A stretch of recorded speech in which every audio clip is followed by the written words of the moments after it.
ओम भूर्भुवः स्वः तत्सवितुर्वरेण्यं भर्गो देवस्य धीमहि धियो यो नः प्रचोदयात्। ओम भूर्भुवः स्वः तत्सवितुर्वरेण्यं भर्गो देवस्य धीमहि धियो यो नः प्रचोदयात्। ओम गुरुर्ब्रह्मा गुरुर्विष्णु गुरुरेव महेश्वर गुरुर्साक्षात् परब्रह्म तस्मै श्री गुरुवे नमः। श्रीवत्नालय पितृवत् मार्गदर्शिका नमोस्तु सत्ताये श्रद्धा प्रज्ञायुताचया श्रद्धा। ओम श्री गुरुवे नमः। आवाहयामि स्थापयामि ध्यायामि तो नमस्कारं करो। माया तुमदे देवी तक्षरे ब्रह्मवादिनी गायत्री छन्दसा मात्रे ब्रह्मयोने नमोस्तुते। ओम श्री गायत्रे नमः। आवाहयामि स्थापयामि ध्यायामि ततो नमस्कारं करो। जय गुरुदेव। सभी को प्रणाम। चलिए आज की अध्याय प्रारंभ करते हैं। आज का जो हम टॉपिक है, कल से आगे बढ़ेंगे। कल एक बहुत ही अच्छा टॉपिक हमने पढ़ा था, अखंड ज्योति क्यों, कि अखंड ज्योति का आखिर स्टार्ट क्यों करना पड़ा। उस पर बहुत ही अच्छा हमने मार्गदर्शन पाया था कि प्रॉब्लम्स, समस्याएं बहुत सारी हो गई, लेकिन उनका सॉल्यूशन किससे में, उसका एक बहुत ही अच्छा हमने लेख पढ़ा कि अध्यात्म के लिए अखंड ज्योति। अब आज हम नेक्स्ट टॉपिक, कर्तव्य की पुकार, जिनको महात्मा गांधी जी ने लिखा। उस समय जब ये अखंड ज्योति लिखी गई जा रही थी, उस गुरुदेव सबसे लेख मंगाते थे, सबके विचार मंगाते थे और उन विचारों को अखंड ज्योति के माध्यम से अखंड ज्योति के माध्यम से सबको दिया करते थे। तो आज हम महात्मा गांधी जी के विचार पढ़ेंगे। इसमें है कि कर्तव्य की पुकार। इस प्रकार के विचार मनुष्य को हिला डालते हैं और आश्चर्य में डाल देते हैं कि मैं जवाबदार हूँ, यह मेरा कर्तव्य है। हमारे कामों में इस प्रकार की गुप्त आवाज सदा आती रहती है कि हे मानव, ये कार्य तेरा है, तुझे स्वयं जय अथवा पराजय प्राप्त करना है।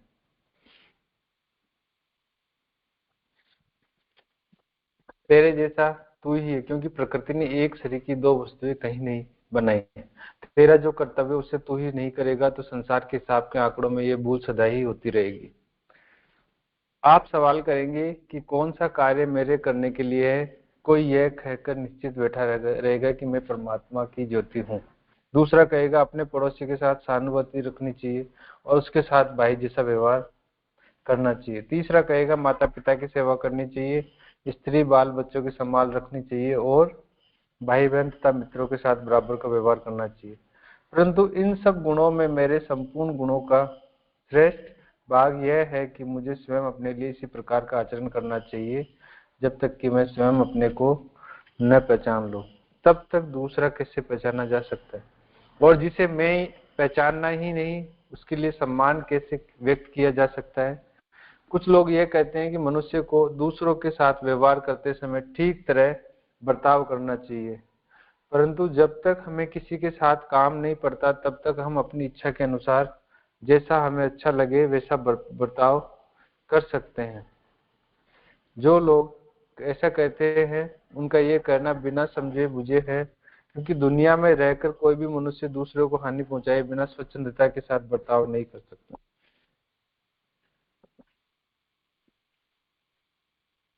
इसमें बताया गया है कि कर्तव्य के बारे में हम पढ़ रहे हैं, कर्तव्य की क्या पुकार है, कि मनुष्य किस तरह से कर्तव्य करने चाहिए। जैसे इसमें कहा गया है कौन सा कार्य मेरे करने के लिए है।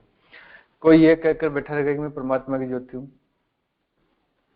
दूसरा कहेगा अपने पड़ोसी के साथ सहानुभूति रखनी चाहिए और उसके साथ भाई जैसे व्यवहार करना चाहिए। तीसरा कहेगा माता पिता की सेवा करनी चाहिए, स्त्री बाल बच्चों की संभाल रखनी चाहिए।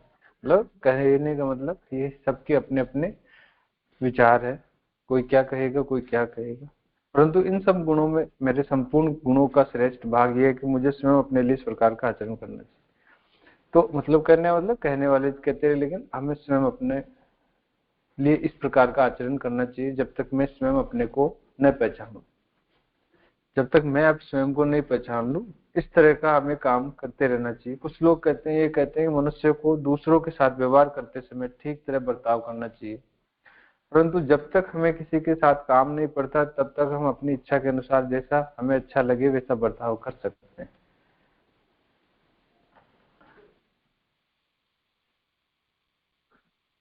कहने का मतलब ये है कि दूसरों के साथ भी हमें अच्छा बर्ताव करना चाहिए। जो लोग ऐसा कहते हैं उनका ये कहना है कि बिना समझे बुझे हैं। चलिए नेक्स्ट इसका हम पढ़ते हैं।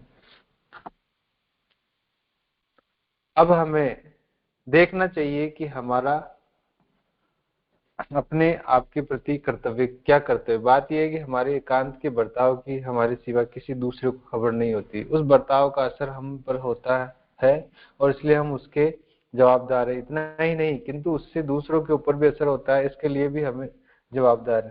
कहने का मतलब आगे हम एकांत में जो भी काम कर रहे हैं, जिस तरह का बर्ताव कर रहे हैं, दूसरों को खबर नहीं लगती तो उसका असर क्या होगा, जो भी असर होगा उसके जवाबदार है हम। और अगर हमारे किसी काम से किसी को कुछ असर होता है तो उसके भी हम ही जवाबदार है। प्रत्येक मनुष्य को अपने जोश के अनुसार दबाव रखना चाहिए और सदा अपने शरीर और मन को स्वच्छ रखना चाहिए। इसलिए जोश के ऊपर, जोश में होश नहीं खोना चाहिए और सदा अपने शरीर और मन को स्वच्छ रखना। शरीर को भी स्वच्छ रखे और मन को भी स्वच्छ रखे, किसी तरह की मलिनता नहीं है। एक महापुरुष कहता है कि प्रत्येक मनुष्य की निजी चाल ढाल मुझे बतलाई जाए तो मैं देखकर तुरंत ही कह दूंगा कि वह मनुष्य कैसा और कैसा होगा। मतलब महापुरुष उसकी चाल डाल से बता सकता है कि वो कैसा और कैसा होगा। ऐसी ही और भी कई बातें हैं जिनके कारण हमें अपनी इच्छाओं पर अंकुश रखने की आवश्यकता है। हमें शराब न पीनी चाहिए, जुआ न खेलना चाहिए, व्यभिचार न करना चाहिए आदि। अन्यथा इन बातों का परिणाम यह होगा कि हम शक्तिहीन होकर अपनी इज्जत व आबरू खो बैठेंगे। जो मनुष्य विषयों से दूर रहकर अपने शरीर, मन, बुद्धि और आत्मा की रखवाली देख रेख नहीं करता, वह बाहर के दूसरे कामों में शोभा नहीं पा सकता, सफलता लाभ नहीं कर सकता। अब इसमें उदाहरण दे रहे हैं कि ऐसी और भी कई बातें जिनके कारण हमें अपनी इच्छाओं पर अंकुश रखने की आवश्यकता है। जैसे क्या इच्छा होगी, हमें शराब पीने की इच्छा हो लेकिन नहीं पीना चाहिए, जुआ खेलने की इच्छा हो नहीं खेलना चाहिए, व्यभिचार करने की इच्छा हो नहीं करना चाहिए। इन बातों का परिणाम ये होगा कि हम शक्तिहीन होकर अपनी इज्जत, अगर ये सब करेंगे तो शक्तिहीन होकर अपनी इज्जत और आबरू खो बैठेंगे, इज्जत और आबरू खो बैठेंगे। जो मनुष्य विषयों से दूर रहकर अपने शरीर, मन, बुद्धि, आत्मा की रखवाली देख रेख नहीं करता, वह बाहर के दूसरे को शोभा नहीं कर सकता, वह दूसरी जगह भी शोभा नहीं पा सकता, सफलता का लाभ नहीं कर सकता। ये सब पूज्य गुरुदेव बता रहे हैं।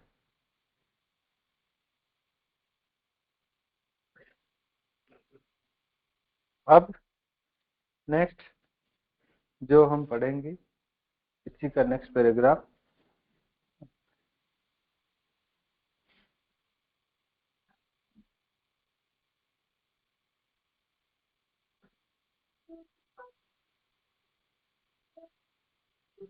चलिए नेक्स्ट पैराग्राफ पढ़ते हैं। इस प्रकार विचार करता हुआ मनुष्य अपनी अंतरंग की वृत्तियों को साफ, निर्मल, पवित्र रखकर विशेष विचार करता है कि इन वृत्तियों का उपयोग किस रूप में करना चाहिए। जीवन का कुछ ध्येय अवश्य होना चाहिए। यदि जीवन की कर्तव्य की शोध करके उस ओर हम प्रयत्न न करें तो बिना पतवार के जहाज की तरह हम अथाह समुद्र में गोते ही खाते रहेंगे। सबसे श्रेष्ठ कर्तव्य यह है कि हम मनुष्य जाति की सेवा करें और उसकी स्थिति को सुधारने में भाग लें। इसमें ईश्वर की सच्ची भक्ति भी आ जाती है। जो मनुष्य ईश्वर के कामों को करता है वही सच्चा ईश्वरीय मनुष्य। वैसे ईश्वर का नाम लेने वाले ढोंगी दूर तो हजारों फिरा करते हैं। तोता ईश्वर का नाम लेना सीख लेता है परंतु इससे उसे कोई ईश्वरीय नहीं कहता। मनुष्य जाति को अच्छी स्थिति में लाने का नियम सब लोग पाल सकते हैं। व्यापारी लोग इस पद्धति पर व्यापार कर सकते हैं। वकील लोग ऐसी पद्धति रखकर अपनी वकालतें कर सकते हैं। इस प्रकार के नियम कायम करने वाला मनुष्य कभी नीति निर्धर्म से च्युत नहीं होता, क्योंकि उसे च्युत होकर चलने पर मानव जाति को उन्नति के सोपान पर चढ़ने की धारणा पूरी नहीं पड़ सकती। वाले जो पैराग्राफ में बताया कि इस सब बातों का जो हम अभी देख रहे थे उनका विचार करने पर विचार करेगा मनुष्य तो अपने अंतरंग की वृत्तियों को साफ निर्मल पवित्र रखकर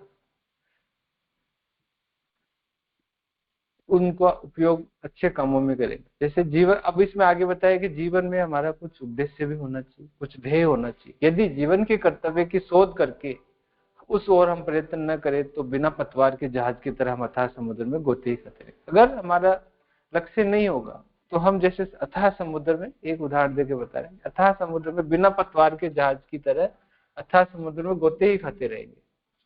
सबसे श्रेष्ठ कर्तव्य यह है कि हम मनुष्य जाति की सेवा करें। और सबसे श्रेष्ठ कर्तव्य भी इसमें बताया गया है कि हम मनुष्य जाति की सेवा करें, मनुष्य जाति की सेवा करें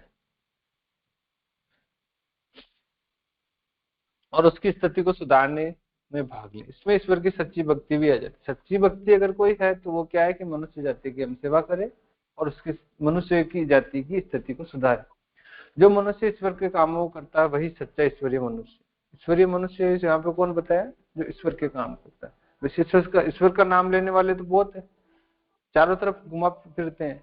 तोता ईश्वर का नाम लेना सीख लेता है, या उदाहरण दिया तोता भी ईश्वर का नाम लेना सीख जाता है, परंतु उससे कोई ईश्वरीय नहीं करता। इसी तरह मनुष्य जाति को अच्छी स्थिति में लाने का नियम सब लोग पाल सकते हैं। व्यापारी लोग इस पद्धति पर व्यापार कर सकते हैं, वकील लोग इस पद्धति पर अपनी वकालती कर सकते हैं। इस प्रकार के नियम कायम करने वाला मनुष्य कभी नीति धर्म से च्युत नहीं होता, कभी वो नीति धर्म से अलग नहीं हो सकता। और क्योंकि उससे च्युत होने पर चलने पर मानव जाति को उन्नति के सोपान पर चलने की धारणा पूरी नहीं पड़ सकती। अगर मानव जाति उन्नति के सोपान पर चढ़ेगी तो मनुष्य जब वास्तव में ईश्वर के काम करेगा, मनुष्य जाति की सेवा करेगा, उसकी स्थिति को सुधारेगा। तो स्थिति को सुधारने के लिए जब वो कोई भी काम करे, चाहे व्यापार करे, चाहे वकालत करे, या कोई इंजीनियर बने या कुछ और बने, लेकिन वो सब फिर क्या करेगा? वो कभी नीति धर्म, जो नीति की धर्म है उससे कभी विलग नहीं होगा, उसी पे चलेगा।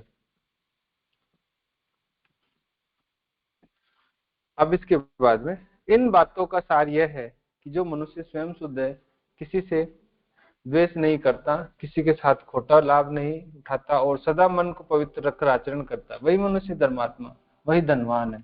ऐसे ही लोगों से मनुष्य जाति की सेवा हो सकती है। जिस दिया सलाई में आग न हो वह दूसरी लकड़ियों को कैसे सुलगा सकती है? जो मनुष्य स्वयं नीति का पालन नहीं करता वह दूसरों को क्या सिखा सकता है? जो स्वयं डूब रहा है वह दूसरे को कैसे निकाल सकता है? नीति का आचरण करने वाला मनुष्य यह सवाल कभी नहीं उठाता कि दुनिया की सेवा किस तरह करनी चाहिए, क्योंकि यह सवाल उसे पैदा ही नहीं होता। मैथ्यू आर्नल्ड कहते हैं कि एक समय था जब मैं अपने मित्र के लिए आरोग्य, विजय और कीर्ति की इच्छा करता था, परंतु अब वैसी इच्छा नहीं करता। कारण यह कि इन बातों के होने या न होने पर मेरे मित्र के सुख दुख का आधार नहीं है। इसलिए अब मैं सदा ये इच्छा करता रहता हूँ कि उसकी नीति हमेशा अचल रहे, वह अपने नीति पथ से कभी विचलित न हो। एमर्सन कहते हैं अच्छे मनुष्य का दुख भी उसके लिए सुख है और बुरे मनुष्यों का धन और उनकी कीर्ति भी उनके लिए तथा संसार के लिए दुख रूप। अब देखिए इन बातों का सार जो पढ़ रहे थे कर्तव्य के बारे में, इन बातों का सार ये है कि जो मनुष्य स्वयं शुद्ध है, किसी से द्वेष नहीं करता, किसी के साथ खोटा लाभ नहीं उठाता और सदा मन को पवित्र रखकर आचरण करता, वही मनुष्य धर्मात्मा। तो धर्मात्मा की यहाँ इस पैराग्राफ में एक तरह से एक डेफिनेशन दी है, क्या कि जो मनुष्य स्वयं शुद्ध है, किसी से द्वेष नहीं करता, किसी के साथ खोटा लाभ नहीं उठाता और सदा मन को पवित्र रखता है, वही मनुष्य धर्मात्मा है, वही धनवान है। उसी को हम धनवान कर सकते हैं। बाकी सब निर्धन है, भले ही पैसे कितने हो, लेकिन वो किसी के साथ में द्वेष करता है, शुद्ध नहीं है, तो वो निर्धन और पापी पाप कर्म करने वाला आदमी है। इसके बाद में नेक्स्ट हम पढ़ेंगे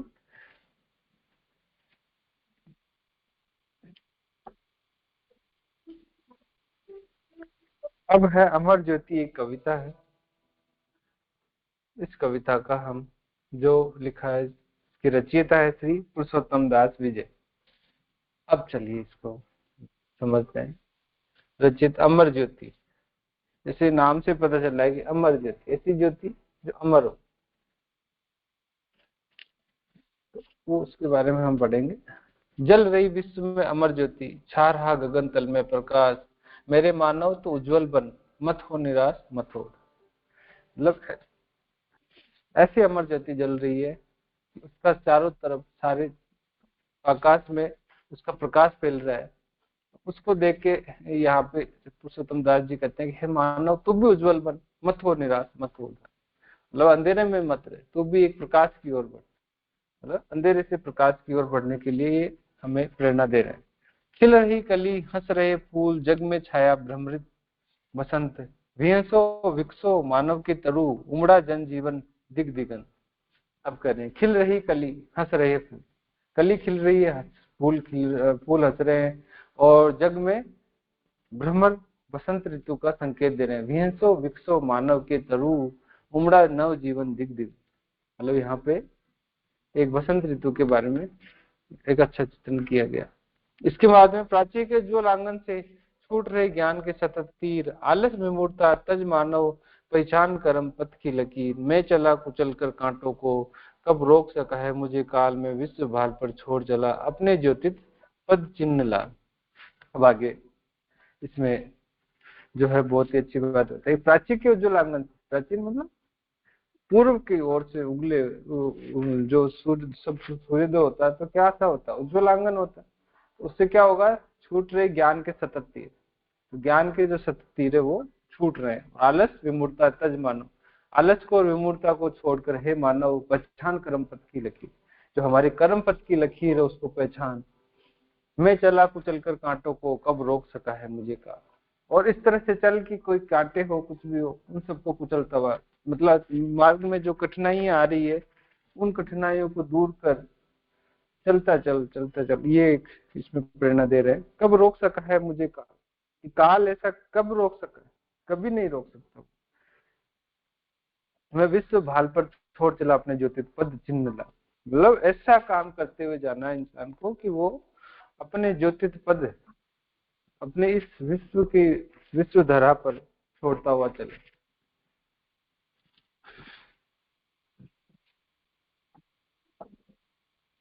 इस जीवन में सुख ही सुख है मानव, तुम भूलो रोग शोक, जय जय उस अमर ज्योति की जय, हम लावे ऊपर अमर लोग।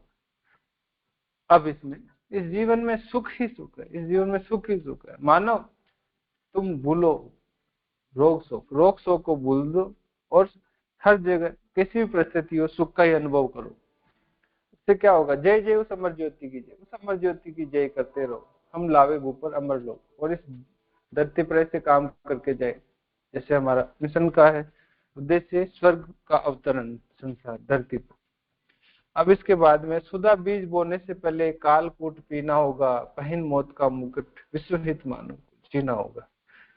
ये हम बार बार पढ़ते हैं ये बात, सुधा बीज बोने से पहले, ऐसे बीज बोने से पहले, अमृत का बीज बोने से पहले क्या हुआ था। ये हमेशा समुद्र मंथन की बात आती है, समुद्र मंथन में क्या होता था, अमृत से पहले कालकुट विष निकला था, उसको पीने के बाद ही आपको अमृत की प्राप्ति होगी। पहन मौत का मुकुट विस्तृत मानव को दी, मानव को ऐसा काम करना होगा बिना किसी डरे, किसी भी चीज का डर नहीं रख के, और विश्व हित में ही जीना हो।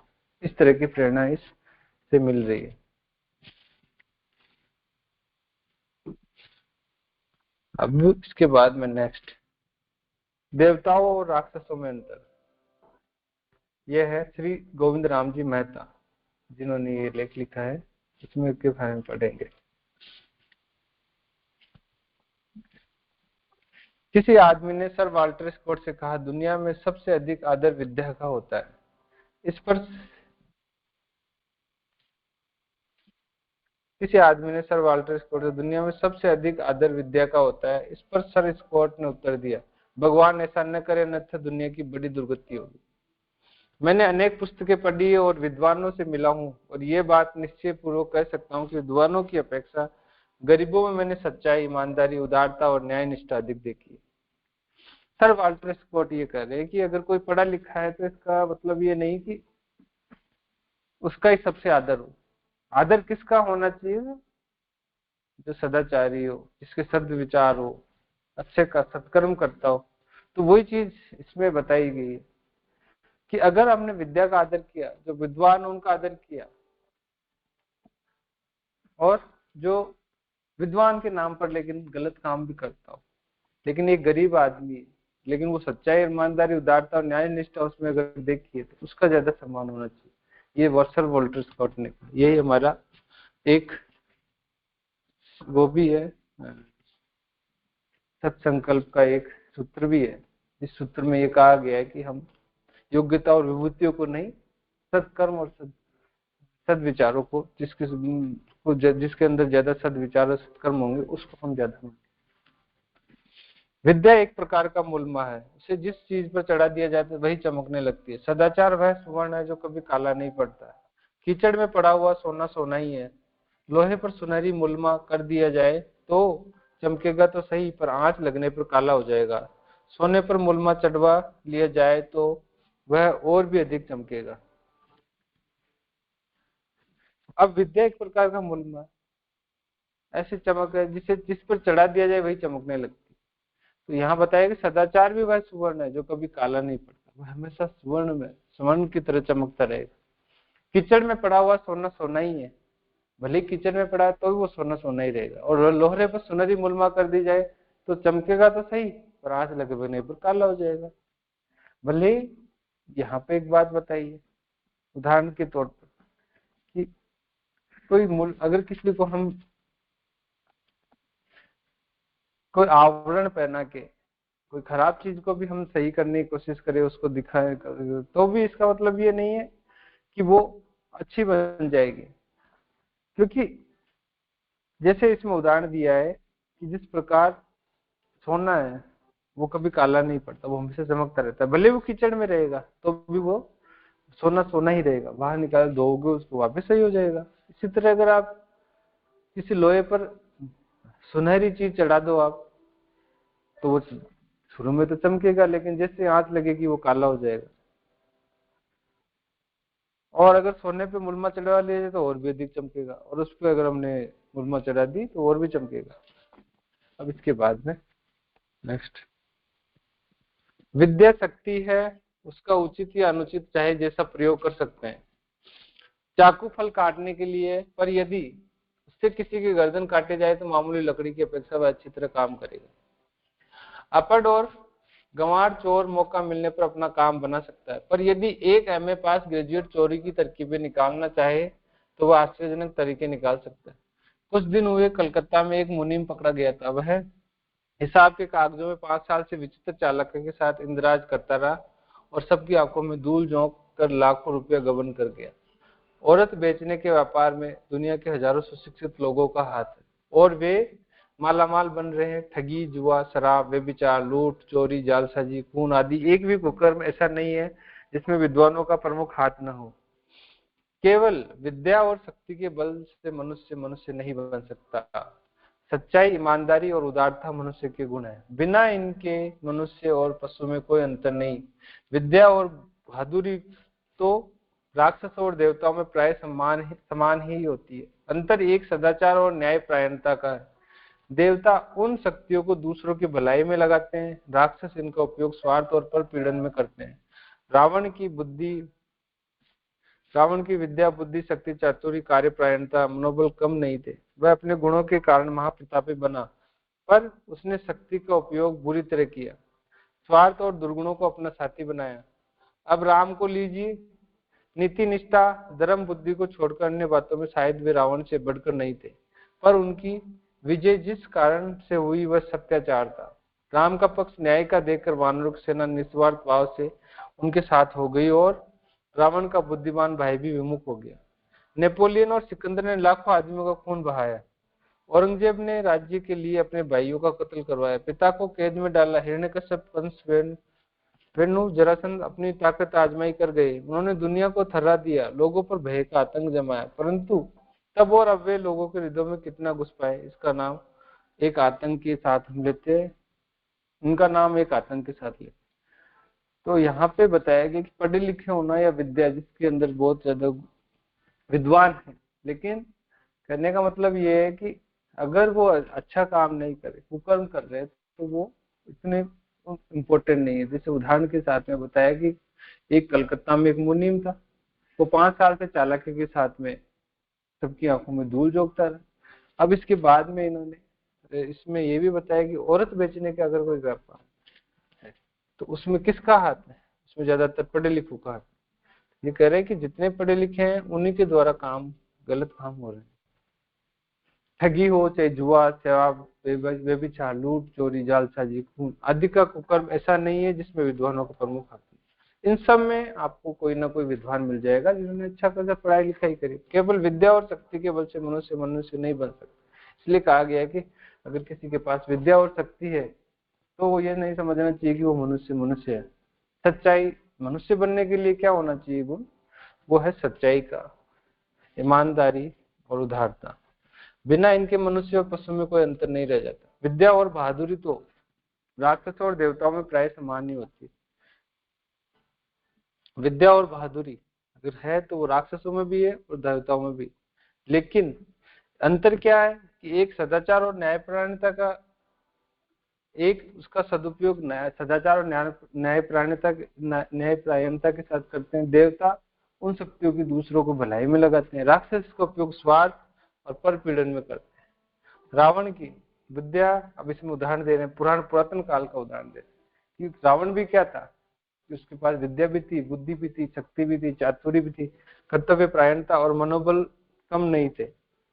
वह अपने गुणों के कारण महाप्रतापी बना, गुणों के कारण बहुत बड़ा प्रतापी राजा बना, पर उसने शक्ति का उपयोग बुरी तरह किया, स्वार्थ और दुर्गुणों को अपना साथी बनाया। स्वार्थ भी थे, दुर्गुण भी थे। अब राम को लीजिए, यहाँ पे उसी समय के यहाँ पे तुलनात्मक अध्ययन किया है कि राम को लो तो राम उस समय निष्ठा और धर्म बुद्धि को छोड़कर अन्य बातों में रावण, शायद वे रावण से बढ़कर नहीं थे। मतलब उनके अंदर निष्ठा और धर्म बुद्धि थी, बाकी और तो सब रावण के बराबर ही थे। पर उनकी विजय जिस कारण हुई वह सत्याचार था, क्योंकि वो सत्य के ऊपर हमेशा आरूढ़ थे। राम का पक्ष न्याय का देखकर वानरों की सेना निस्वार्थ भाव से जड़ गई। अब कहने का मतलब ये है कि अगर कोई अच्छा काम करेगा, न्याय के साथ चलेगा, तो उनके साथ में सहयोगी लोगों का भी, हमें सहयोगी भी बहुत मिल जाएंगे। यहाँ पे यही बताया कि राम का पक्ष न्याय का देख कर वानरों की सेना सहयोग निस्वार्थ भाव से उनके साथ हो गई, और रावण का बुद्धिमान भी भाई भी विमुख हो गया, विभीषण जी अलग हो गए। नेपोलियन और सिकंदर ने लाखों आदमियों का खून बहाया। अब जैसे नेपोलियन और सिकंदर की बात आ गई, उन्होंने लाखों लोगों का खून बहाया। औरंगजेब ने राज्य के लिए अपने भाइयों का कत्ल करवाया, पिता को कैद में डाला। हिरण्यकश्यप, कंस, वेणु, जरासंध अपनी ताकत आजमाई कर गए। उन्होंने दुनिया को थर्रा दिया, लोगों पर भय का आतंक जमाया। कहने का मतलब ये सब एक से बढ़कर एक विद्वान लोग थे, लेकिन उनके कर्म कैसे थे, वो कर्म थे उनके स्वार्थ के साथ, स्वार्थ पूर्ण और पर पीड़ा से भरे हुए कर्म थे। इस कारण से हम आज भी लोग अगर नाम लेते हैं तो एक आतंक के साथ में नाम लेते हैं। अब इसके बाद में आता है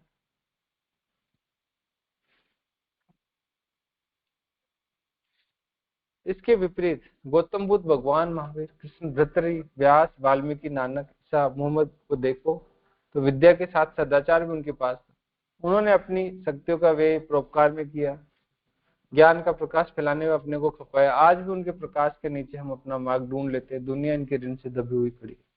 अब इसके विपरीत अगर उदाहरण देखें तो गौतम बुद्ध, भगवान महावीर, कृष्ण, भर्तृहरि, व्यास, वाल्मीकि, नानक, ईसा, मोहम्मद को देखो, सबके पास सदाचार था, लेकिन उन्होंने सबने परोपकार के लिए ज्ञान का प्रकाश फैलाने में अपने को खपाया। इसके बाद तो कहा सर स्कॉट ने ठीक ही कहा था कि दुनिया यदि विद्या की पूजा करने लगी तो उसकी बड़ी दुर्भिक्ष होगी। विद्या, यहाँ पे विद्या से मतलब है कि जो शिक्षा जो ली जाती है उसके बारे में यहाँ पे बताएं कि अगर विद्या की पूजा करने लगे तो एक बहुत बड़ा दुर्भिक्ष होगा, अकाल पड़ जाएगा। विद्या से लोग डरते तो हैं पर उसकी पूजा नहीं होती। विद्वानों को देखकर हमें आश्चर्य और कौतूहल होता है, उनके कार्य से प्रसन्नता प्राप्त होती है, पर सदाचारी को देखकर जो श्रद्धा और भक्ति उत्पन्न होती है वह क्या विद्वान को देखकर हो सकती है? नरसिंह मेहता, सुदामा, सबरी, विदुर, केवट, सूरदास आदि के चरित्रों के सामने बड़े बड़े तख्त नशीन नाचीज है। सूरदास और तुलसी के सामने तक्खापंथी लाखों कवि तुच्छ है। यवन राजा गुरु गोविंद सिंह के नन्हे नन्हे पुत्रों को अपने विद्या बल से नहीं झुका सका, पर किंतु आतताई अशोक भगवान बुद्ध की शरण में दौड़ पड़ा। भर्तृहरि और मीराबाई ने राज सिंहासनों को ठुकरा दिया। अब यहाँ पे हम समझेंगे इस पैराग्राफ को कि क्या है। दुनिया यदि विद्या की पूजा करने लगी तो बहुत बड़ा, एक तरह से बहुत बड़ा अकाल पड़ जाएगा, दुर्भिक्ष हो जाएगा। दुर्भिक्ष में क्या होता है, लोग परेशान हो जाते हैं, टाइम पर चीजें नहीं मिलती। वही चीज यहाँ हो जाएगी कि विद्वानों को देखकर हमें आश्चर्य कुतूहल तो होता है, उनके कार्य की प्रसन्नता भी होती है, पर जो श्रद्धा और भक्ति हमें जो सदाचारी व्यक्ति को देखकर होती है वो उनको देखकर नहीं हो सकती। जैसे उदाहरण दिया है कि नरसिंह मेहता, उनके उनको देखकर श्रद्धा और भक्ति उत्पन्न होती है, सुदामा को देखकर श्रद्धा और भक्ति उत्पन्न होती है, सबरी को देखकर श्रद्धा और भक्ति उत्पन्न होती है, विदुर को देखकर यही होता है, केवट, सूरदास, इन सबके चरित्रों के सामने बड़े बड़े तख्त नशीन, बड़े बड़े राजा महाराज सब नाचीज है। सूरदास और तुलसी के सामने टकाफंती लाखों कवि तुच्छ है। अब इन दोनों के सामने आज कई तरह के जो कवि है वो तुच्छ के समान है। यवन राजा थे, वो गोविंद सिंह के नन्हे पुत्रों को विद्या बल से नहीं झुका सका, किंतु आतताई भगवान बुद्ध की शरण में दौड़ पड़े। अशोक, जो सम्राट अशोक थे, वो भगवान बुद्ध की शरण में दौड़ पड़े। भत्रे और मीराबाई ने राज सिंहासनों को ठुकरा दिया। इसी तरह मीराबाई और भत्रे, इन दोनों ने राज सिंहासनों को भी ठुकरा दिया। दुनिया समझदार है, उसे अपनी दुर्गति से नहीं,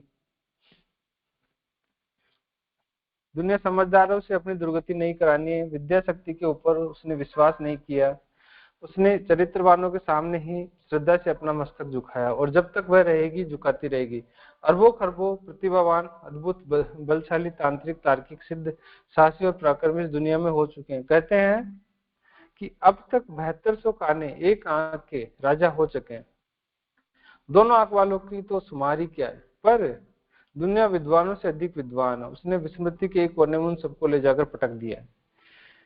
कहने का मतलब दुनिया समझदार है, वो सब कुछ समझती है। आज भी अगर हम याद करते तो महापुरुषों को याद करते हैं, जिन्होंने जीवन अपना सदाचार में लगाया, जिन्होंने प्रेम दिया, उन लोगों को हम आज आज भी मानते हैं। बाकी जो कई राजा जिन्होंने अत्याचार किया उस समय तो ठीक है, उनको देख के हुआ, लेकिन बाद में उन सबको विस्मृत कर दिया। विद्या शक्ति के ऊपर उसने विश्वास नहीं किया, उसने चरित्र, अब ये दुनिया के बारे में उसने विद्या शक्ति के ऊपर विश्वास नहीं किया, उसने चरित्रवानों के सामने श्रद्धा से अपना मस्तक झुकाया। जो चरित्रवान है उन्हीं के सामने उन्होंने अपना मस्तक झुकाया।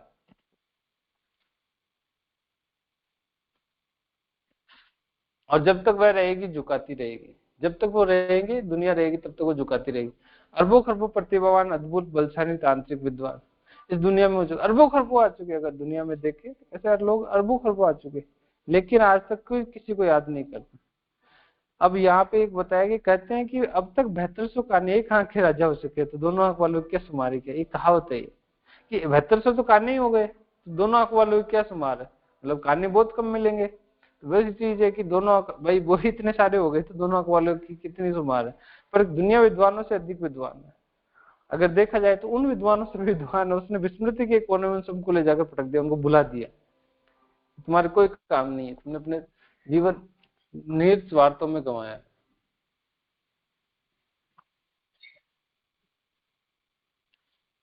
पर दुनिया विद्वानों से उसने विस्मृति, उनके किसी को नाम भी याद नहीं, कोई टके शेर नहीं पूछता। सदाचारी और धर्मनिष्ठिकों को सदा सिर आंखों पर रखा जाता रहा है।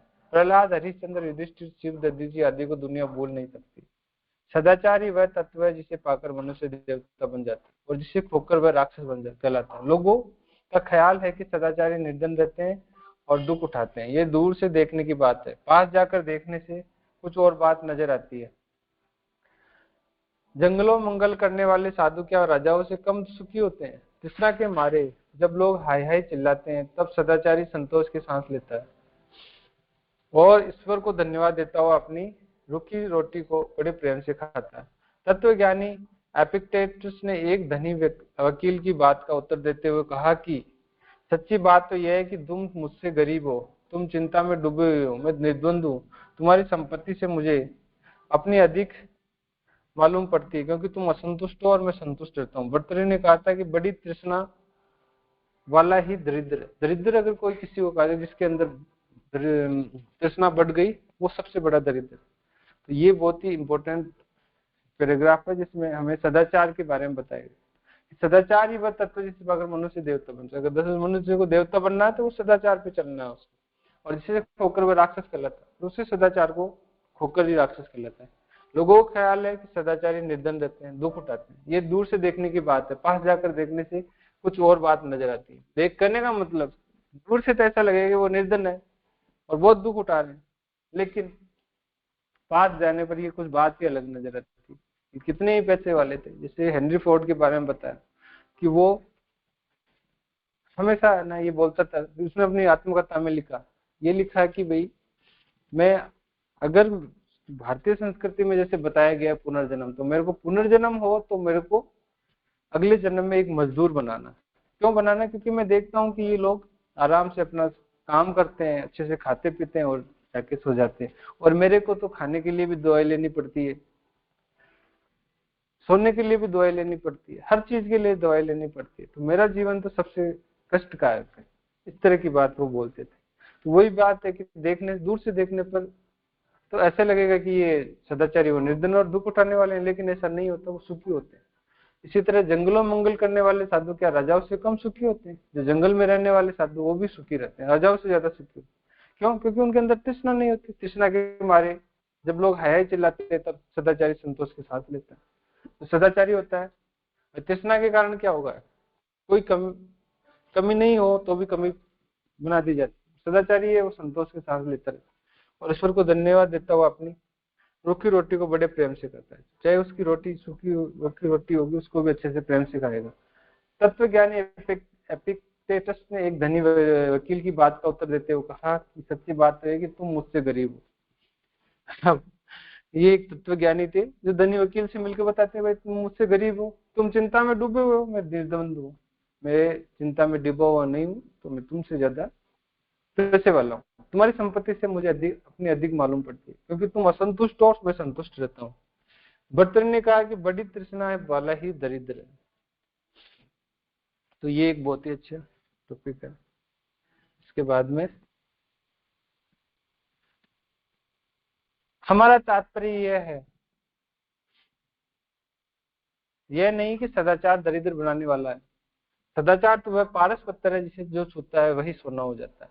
अच्छे आचरण वाले, मुस्तैदी से काम करने वाले और अपनी जिम्मेदारी को समझने वाले ही आदर और उन्नति को बढ़ते हैं। कहने का मतलब सदाचार किस चीज को बताया गया? जिसके अंदर अच्छा आचरण करने वाला हो और मुस्तैदी से काम करने वाला हो और अपनी जिम्मेदारी को समझने वाला हो, उन्हीं वो ही आदर और उन्नति की ओर बढ़ते हैं। अब ये भी बात नहीं है कि जैसे हम पढ़ रहे कि दरिद्र होगा वही सदाचारी होगा, ऐसा नहीं है। सदाचारी तो वो पारस पत्थर है जो कोई भी छू लेता है वो सोना बन जाता है। तो सदाचारी कौन होता है? जो अच्छा आचरण करता है, मुस्तैदी से काम करने वाला, तो अपनी जिम्मेदारी को समझने वाला होता है। बुरे आचरण वाले अपनी कलई कुछ दिन भले ही चमका ले, पर एक दिन उनका नाश निश्चित है। बुरे आचरण वाले अपनी कलई कुछ दिन भले ही चमका ले, पर एक दिन उनका नाश निश्चित रूप से होता है। जितने बड़े काम है उन सबकी नींव में सदाचार, सद्व्यवहार और उदारता है। संभव है जुल्म के बल पर किसी ने महल खड़े कर लिए हो, पर वह कितने दिन ठहरते हैं। प्रकृति ने उन्हें एक दिन समूल नाश करने के लिए बढ़ाया होता है। एक महापुरुष का कथन है कि समाज का नेतृत्व सदा सदाचारियों के हाथ में रहेगा, दुराचारियों के हाथ में कोई भी सत्ता ठहर नहीं सकती। सदाचारी गुलाब का फूल, चंदन और स्वर्ण है। वह चाहे जैसी स्थिति में हो लोगों की नजर में आदर का पात्र रहेगा। यह स्पष्ट है कि बल विद्या विद्या देवता और राक्षस समान। बल विद्या देवता और राक्षस समान, अंतर केवल सदाचार का। अगर सच्चा धन दुनिया में कुछ है तो सदाचार सद्विचार ही है। यही हमारे जो सत्संकल्प का एक सूत्र भी है, यही बात बोलता है कि जो सदाचारी और सद्विचार वाला है वो ही ज्यादा सम्मान का पात्र। तो आज का यहीं पे समाप्त करते हैं स्वाध्याय। ओम देव शांतिरंतरिक्षगोम शांति पृथ्वी शांतिरापः शांतिरोषधयः शांतिर्वनस्पतयः शांति ब्रह्म शांति सर्वगम शांति शांतिरेव शांति सामा शांतिरेव। ओम शांति शांति शांति सर्वारिष्टाः शांतिर्भवतु।